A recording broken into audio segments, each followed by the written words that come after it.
Hi guys, I'm going to do another ETF video. So let's do a video on ETF VPU. Let's see, so it's going to be VPU. Sorry, so Victor Paul Utilities. So it is a utility ETF, obviously. So utility is one of the three kind of defensive sectors. So you have utility is one of them, which we're going to do today.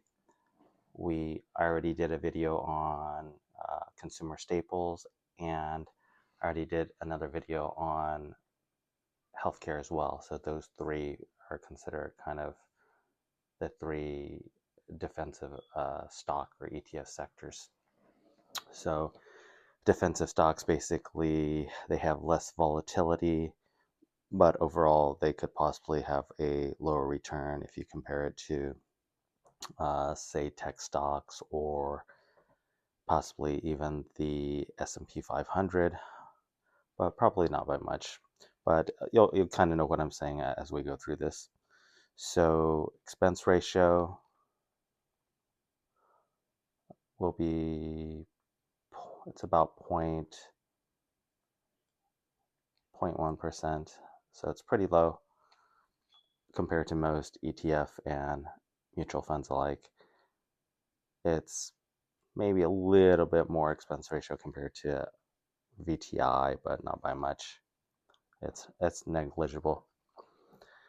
The expense ratio differences. What is the dividend? Dividend is going to be about 3%. So pretty decent dividend rate.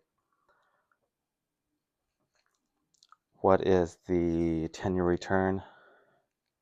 It is approximately 10% as well. So 10%, obviously not bad. The average return on the average stock is probably about 10%.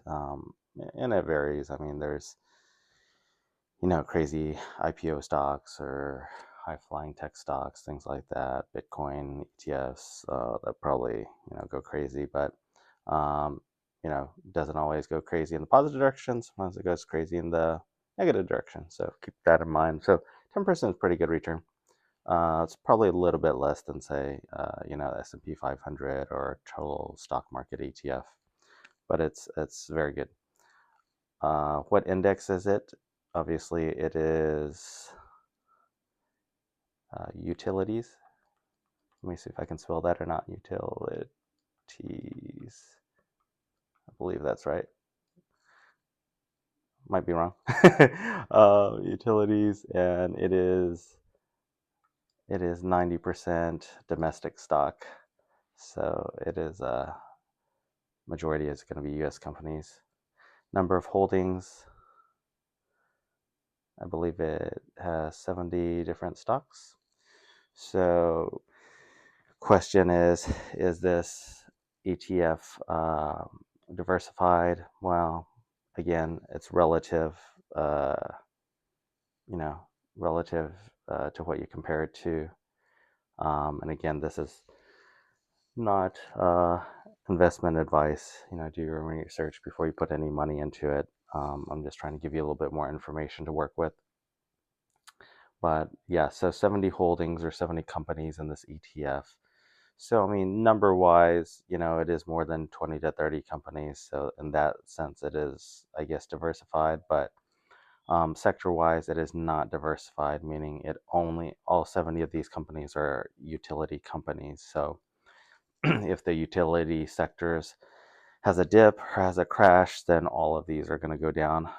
So it's not diversified compared to, say, a S&P 500 ETF that has 500 different companies, but they're all in different sectors, if that makes sense.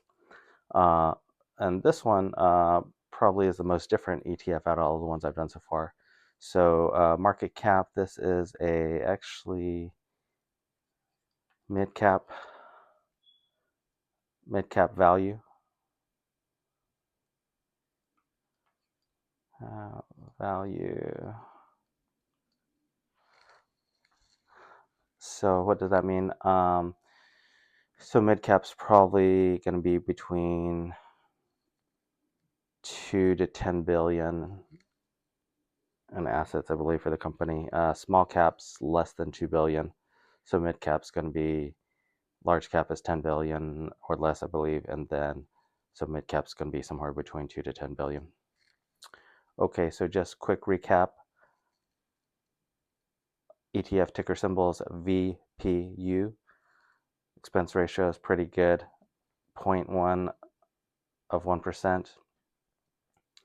A dividend rate is pretty good as well, 3%. 10-year return is about 10%, not bad. So it's a utility ETF, and there's 70 different companies in this ETF, and it is mid-cap value. All right, thanks for listening, guys. Later.